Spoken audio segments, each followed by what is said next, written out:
Shalom, shalom. I'd like to start off first and foremost by giving all praises, glory, and honor to Yahweh, Bahashem, Yahweh Shai, Bahashem, Ruchakadash. Double honors to the elders and the apostles, the great millstone who rule and teach well, and peace, love, salutations to those that are doing this work in truth and sincerity.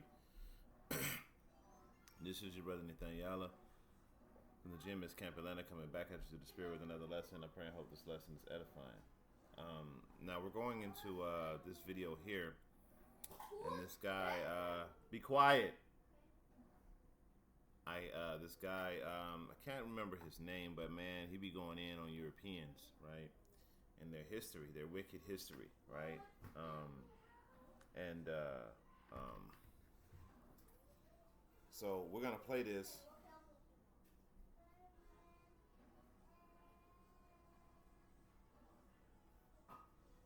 Right. But yeah, so we're gonna play this video, but before that we're gonna start with Micah.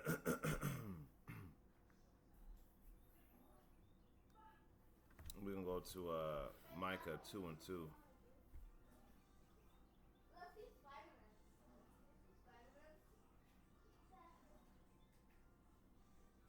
I'm gonna start at verse 1. It says, "Woe to them that devise iniquity and work an evil work upon their beds. When the morning is light, they practice it, because it is in the power of their hands. And they covet fields and take them by violence, and their houses and take them away. So they oppress a man and his house, even a man and his heritage." Okay, so this is the history of Esau Edom. So as we watch this video, you're gonna see this guy. He's gonna go through, Esau's history. Okay, he's gonna go through Esau's history and the shameful history that he has, and that is a history that he cannot escape from. Salakia.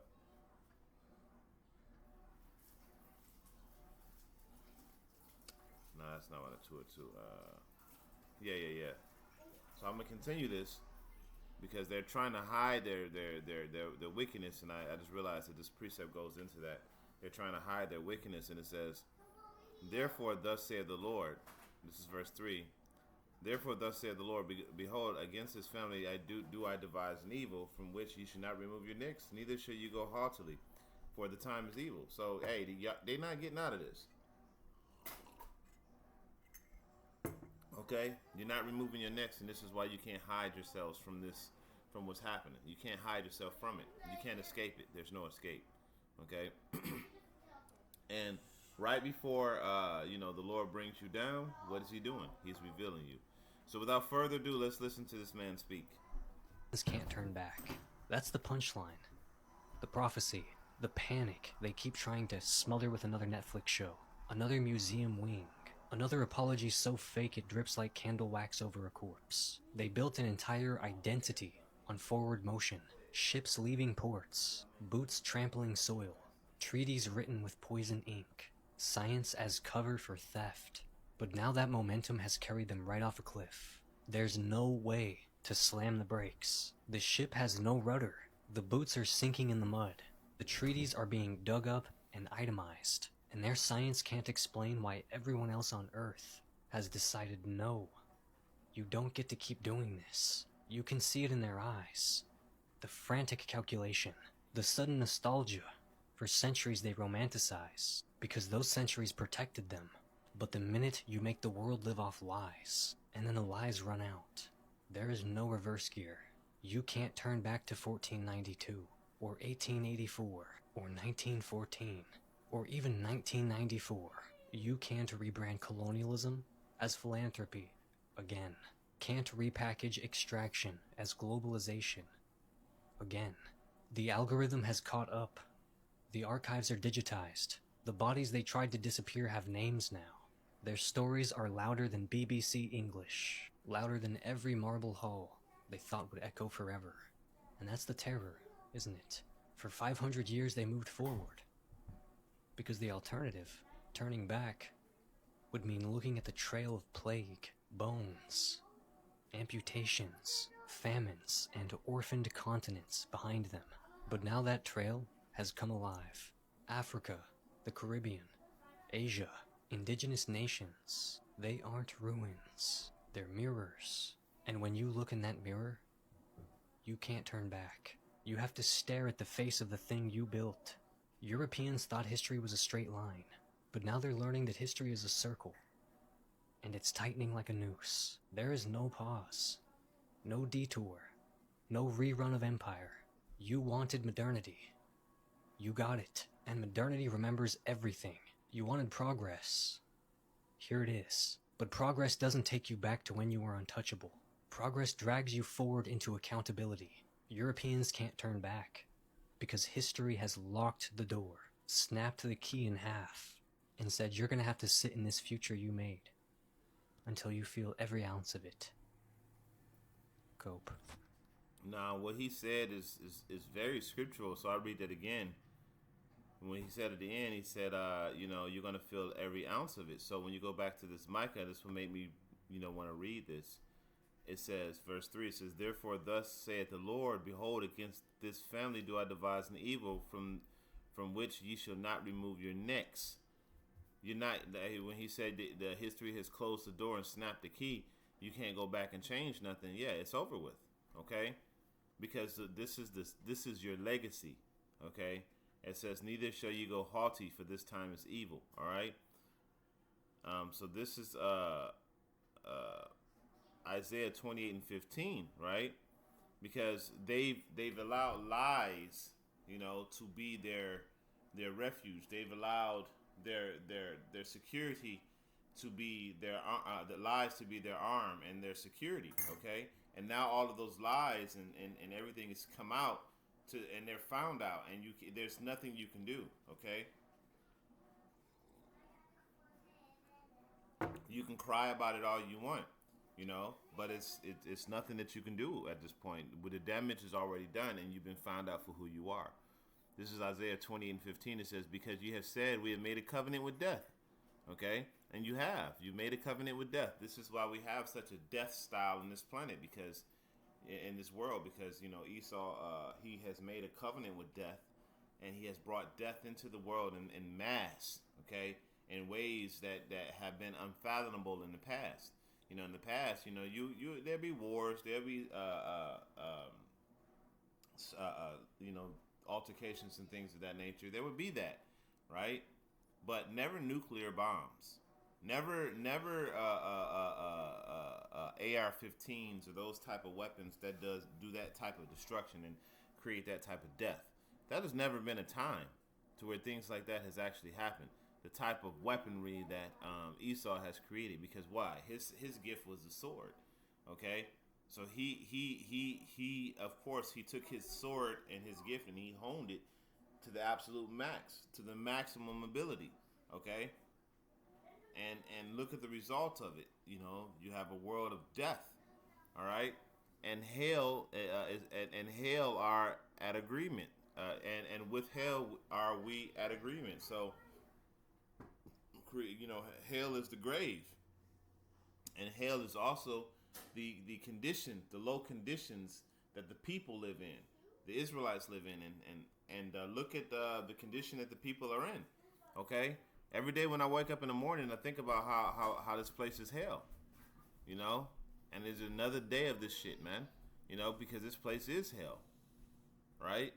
And this is the environment that Esau Edom has created for every person. It's not just like, it's not, as I was telling my wife, my rib, the Northern Kingdom, they got the cartels that are down there terrorizing those people. Well, if you don't pay them, you get terrorized. Well, that's part of the curses, man. You're subject to payments. And it's the same thing that's happening here. We don't pay our bills, we get thrown out on the street. We're just getting terrorized in a different way, okay? That's all that is. And there's some fates that are worse than a quick death. All right, being homeless out here on these streets in America, hey man, that right there is a horrible fate, especially if you got children. Because these people out here don't give two shits about you. So, these are all hellish conditions that was created by Esau Edom, and we all know that the cartels, they get their weapons from the U.S. government. The cartels get their weapons from the U.S. government. So Esau has created hell and death in this environment that we live in today. You know, that's how he keeps things in check, things in order. And you may think just because someone looks like they're Mexican, you may think that somebody look like, you know, they're so-called Negro, or they look like so-called Japanese or Chinese, that they're actually of that descent. They could be Edomites, man. I mean, they could be Edomites. Now, they can very well be, you know, of one of the tribes of Israel, and they're just evil. But a lot of them, a lot of these cartel heads are actually descendants of Edomites, man. Because remember, you got the conquistadors that came down in through there and raped, robbed, and pillaged and laid seed. Okay, and then you got, you know, the controllers that set up their particular seeds, their seed lines in these areas of concentrated power, so that they can keep power over that area. Okay, so you know, you got to keep that in mind, that just because someone looks like they're, you know, Hispanic or Negro or so-called Native Americans or even, you know, one of the other nations, that they are of that nation. They could actually be a seed of an Israelite or a seed of an Edomite. You know, they could be a tear. Okay. So when you look at the behavior of these type of these cartels, they behave just like the Edomites over here in North America, in America. Okay, you know, they behave just like them. Okay, going around rape, robbing, and pillaging and killing everybody, bombing people and all that stuff. They behave the same way. Okay, so it's not far-fetched to say that they're not the same people. So let's read that again.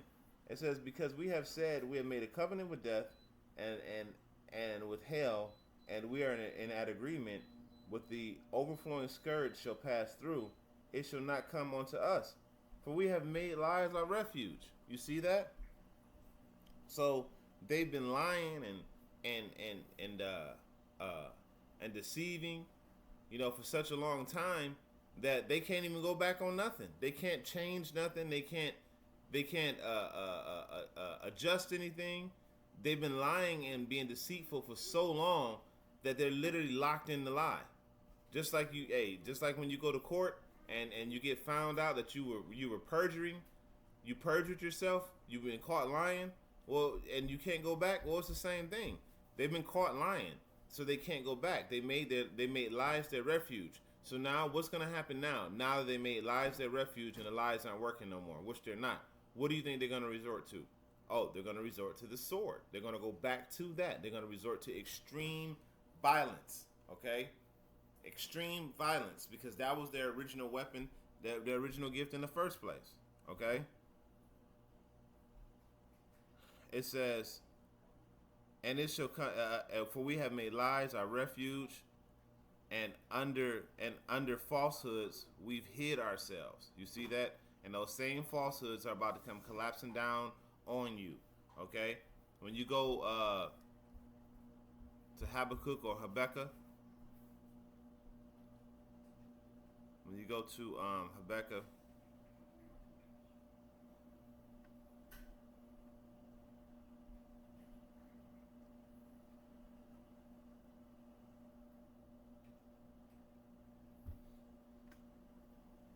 then we're going to start at verse 4. It says, behold, his soul which is lifted up is not upright in him, but the just shall live by his faith. Yea, also because he transgresses by wine, he is a proud man, neither keepeth at home, who enlarges his desire as hell, and cannot be satisfied, but gather unto him all nations, and heapeth unto him all peoples. Okay, and that's what he do. He goes and he spreads his philosophies, which is the wine, to other nations. Okay, he can't stay in his own land, and every place he goes, he turns into hell and death. And then we just read that in Isaiah Isaiah 28, how this dude done made a covenant with death, right, and hell, right, and he cannot be satisfied, but gather unto him all nations, and heapeth unto him all peoples. And that's why they call America the melting pot, because every other nation is here. You know, he's brought every nation here to this nation and turned America into a melting pot. Okay, and then created classism and racism. So then there'll be division amongst the nations here in America, so he can maintain control. Okay? And who did he put on the bottom? You Negroes, Latinos, and Native Americans at the very bottom. You know, why you think y'all getting deported and thrown out? Why y'all niggas think that y'all get scared every time a cop get behind y'all? Why y'all think y'all getting lynched? Y'all ain't figured it out yet? Okay? And now, you know, you got these Edomites that are saying something about this. They're saying something about these things that are happening. Why? Because it's happening to them now. Now the same system that they created to oppress the Negroes, Latinos, and the Native Americans is turning around on them. Okay? Because the scriptures say, you know, be not deceived, for Yahweh is not mocked. For whatever a man soweth, that shall he reap it. And that's what's happening. You're reaping what you sow. Okay? Now the next verse says, shall not all these things take up a parallel against him and a taunting proverb against him, and say, woe to him that increases that which is not his. Okay? This devil has been going around the planet taking things that don't belong to him for such a long time that he thought that it was his right to do so. You know? And now that the rest of the world is tired of it, you know, now you want to try to play victim. Ain't no more of that playing victim shit, man. That stuff is out the window. Ain't no more of that. Everybody know your history, man. And we about to get into that. And then close out. It says, how long? Like, how long are we going to deal with this, O Lord? Well, guess what? It says, and to him that laden himself with thick clay. You're talking about trillions, hundreds and trillions of dollars into debt. How can that even be possible when you have those type of astronomical numbers of debt, right? So you've laden the world with all of this heavy debt, this false debt that don't even damn exist, you know? And the world is about to be in collapse, okay? And that's about to happen very, very soon. And guess what? You're gonna try to roll in your digital dollar, and you got using your stable coin, you know, your M to the R to the K, because that's what's gonna happen. You're gonna have all these idiots out here that are gonna want to jump to take it, okay? They're gonna want to jump to take the M to the R to the K, right? Because they're gonna want their life back, not realizing that once you take it, you're doomed. You're doomed. Okay, you're doomed if you believe in this system. If you believe in this system, okay?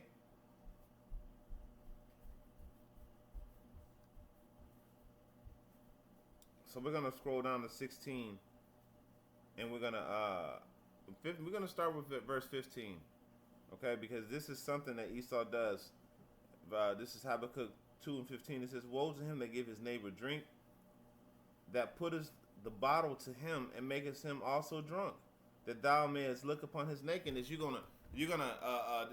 got somebody who's clean cut, vibrant, looking good, you know, taking care of good care of themselves, and then you know you put a bottle, which is your bullshit ass philosophies and doctrines, and you force it to them, right? And then when they start to stumble and start doing crazy stuff that's out of character because of what you done did to them, you start laughing and mocking at them. Like, look at these heathens, you know? Like, you go over to Africa and you give them their damn, your stupid ass democracy and convince them that your way of life is the best way of life. And then when they stumble because of all of the bullshit ass policies that you put in place that stifle their development and their growth, then you want to say they're savages. They're a third world nation. You know, that's what the fuck you do. You know, you caused the problem, and then you want to go over there and then mock and talk shit about these people when you're the ones that keeping them in that situation so you can pillage your damn resources. You know, and you do that all over the world. And then you want to say, these people are savages. Nigga, you the savage. You the one who didn't create nothing. Taking everybody else's heritage and everybody else's creations and calling them your own. Who? No other race of people created the patent office. You own the patent office, okay? You gotta patent it. So if I submit something to your patent office, now it's registered. So the word registered means to basically sign over. So I sign over my creation to you, and now you can come take my life, and now you own my shit because I gave it to you. That's what he does.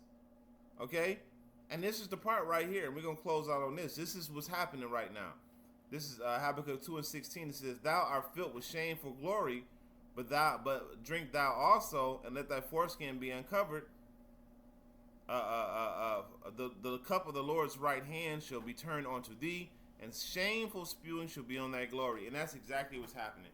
The whole entire world is now witnessing Edom's history being brought out in its full force, and not only are they seeing their history being brought out, right? They're seeing in real time the evil that he do to the world. In real time, you're seeing the bombing of Ukraine. You're seeing, and those are his own people. You're seeing the destruction of Gaza. You're seeing how Esau I believe he just attacked Lebanon. You know, you're seeing all these provocations all over the world. And what's the common denominator, right? Esau, Edom.